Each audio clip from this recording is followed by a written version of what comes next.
Hey guys, so I'm over here walking this wholesale deal, this flip deal, and on my drive over here, I really was thinking, what's something in a new flipper's tool chest which would really set them up for success? And I touched on a little bit on the last video, lead generation. Lead generation is so important if you're new to flipping houses. And actually, I would suggest getting that set up and really understanding that before you jump into your first deal, right? That's how it's gonna make sure that you get a quality deal on your first deal, but also subsequent deals. You're setting yourself up for constant lead flow, constant evaluation. You can choose the deals that you want to do, whether that's the right area, right price point, lower days on market. But if your numbers work, there's going to be other investors who want those deals, right? Someone who might not have set up the lead generation as good as you have, someone who needs a little bit of guidance, needs their first deal, or even an experienced flipper that might know that area really, really well. So I think the most important thing that you guys can do is set up a quality lead generation system and know what to do with those leads if you're already maxed out on what you're flipping, right? So some of you, and I would suggest it, is you're gonna do your first flip. You're not gonna take on 3, 4, 5 projects at once. You're gonna have your first deal going. And then once you sell that deal, maybe then you'd have the confidence to do more than one at a time. But you're gonna learn 80 to 90% of house flipping on that first deal. But what you don't want to do is throw those leads away. So if you've built up that lead generation machine and you're in your first flip and you get another quality lead, it's pretty silly to ignore that lead just because you have one going, because you could really monetize that lead. So the one tool that you really need in your startup house flipping business is the ability to know how to wholesale a deal, right? So you keep those leads coming in. So in this little video, after we walk this property, I want to break down kind of a bird's eye view and a very basic level of how to wholesale a deal.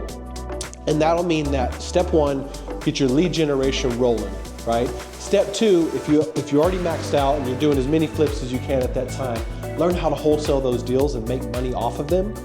And then when you're ready for the next flip, you haven't turned off that lead machine, right? You're still building it up. The next house that you're ready to flip, well, boom, there you go. You've got some leads to do. So when you're thinking of wholesaling, there's different ways to do it. Again, we're gonna break those down quickly, but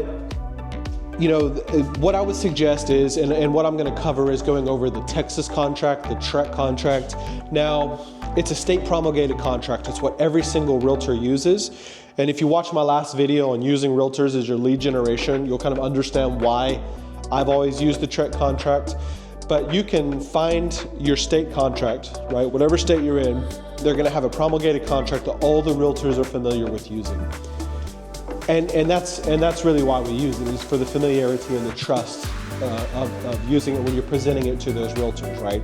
So if you're a realtor and you get presented a contract that's a flimsy one-page contract, then you're not gonna trust it as much. But if you can professionally present your contracts, it's gonna lead to a lot more deals. So just Google what state you're in, what promulgated contract they're using in that state, print it out, and just spend some time to learn that contract and what it means. I'm happy to answer any questions too on any of these contracts. If you see something within there, what it would mean, you just comment down below and I'll go ahead and answer it. But yeah, learn that contract and learn how to use that not only in acquiring your flip deals, direct to seller, but also, for the realtors. So what we're gonna do is we're gonna break down the different ways that you can wholesale the house using that contract and the best way to formulate and present your offer if you do go the route of offering to a lot of realtors. But even when it's coming to wholesalers, it's great to use a promulgated contract, because if you have any issues, and you will, if you have any issues with the seller, sometimes the sellers, get another offer. Maybe another wholesaler comes in right at that time and offers them $1,000 more. Well, to protect yourself, if you're using the state promulgated contract, all the courts and everybody understands that contract, they know it. Any kind of real estate disputes that they see, that's the contract that they're gonna be familiar with looking at. So it's really just kind of protecting yourself, your deal.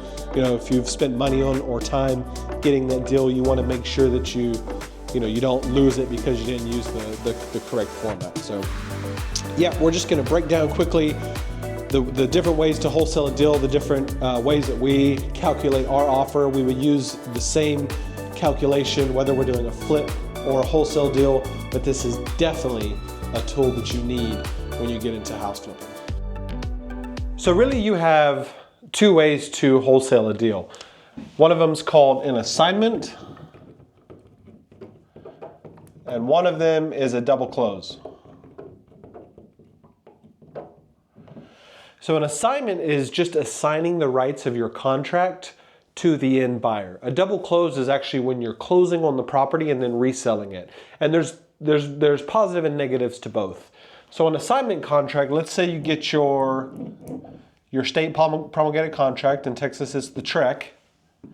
And then what you're doing is you're getting an assignment contract, or an AOC, assignment of contract, over to your end buyer.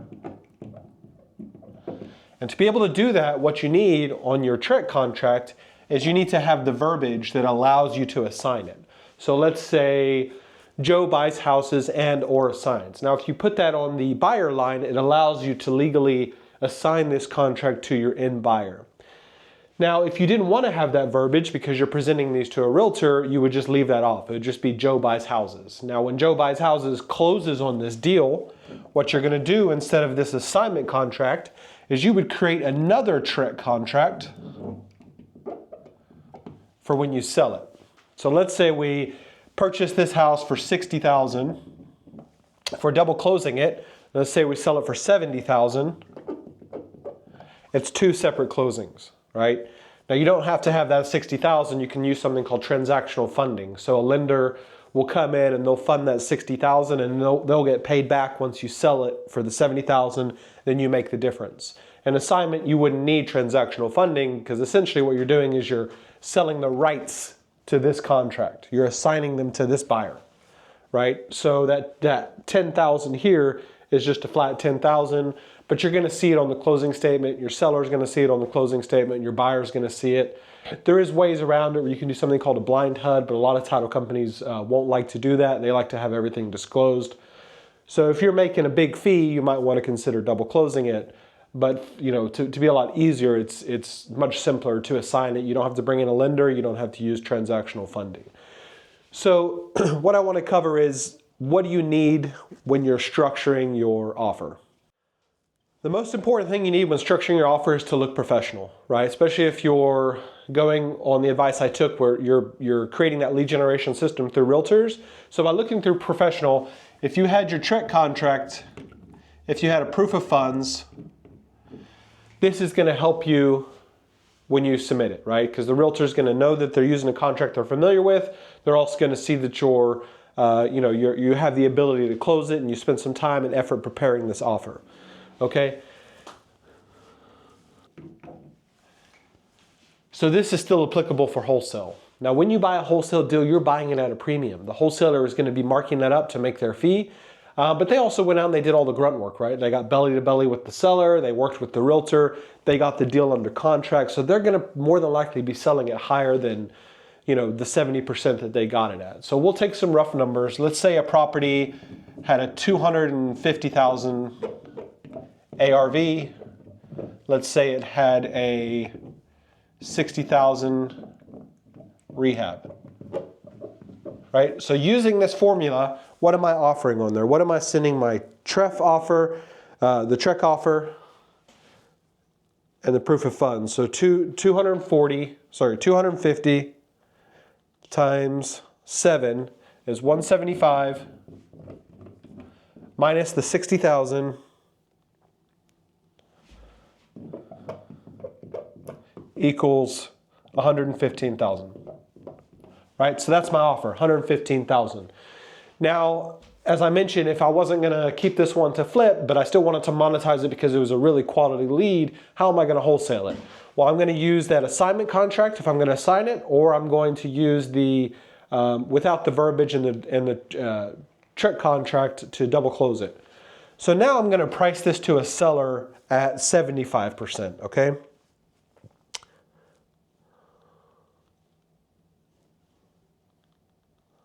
So at 75%, this deal is worth $127,500. 500, okay? So 127,500, I take away what I bought it for, I have a $12,500 wholesale fee. If I assign it, I'm gonna make that flat 12,500. But if I double close it, there's gonna sum this up, this little video. You know, when you're starting out as a house flipper, you wanna have your entity sorted, right? If you're presenting an offer to a realtor or to a seller and it's in your personal name, it's gonna not look as professional as you are if you have an LLC. So you got your entity set up. And then what you wanna be doing is creating the lead gen machine, right? And to be able to create that lead generation machine, you need to learn how to evaluate two numbers. One of them is what that house is worth, the ARV once it's fixed up. And the second is how much it's gonna cost to rehab that property, right? So walking enough deals with contractors, watching enough videos to be able to understand how you can put a decent rehab on that property so your numbers are correct. Now, once you have those two numbers down, your ARV and your rehab, it's gonna allow you to make those offers on every single lead that you get in, right? If you've spent any time creating that lead, get an offer out on that property, okay? Now, when you have those properties that you can't sell, or you might even want to wholesale a deal first to get a little bit of additional capital before you jump into flipping. But now you've got your entity, you've got your lead generation machine rocking and rolling, and now you have the ability to have multiple exits on that property.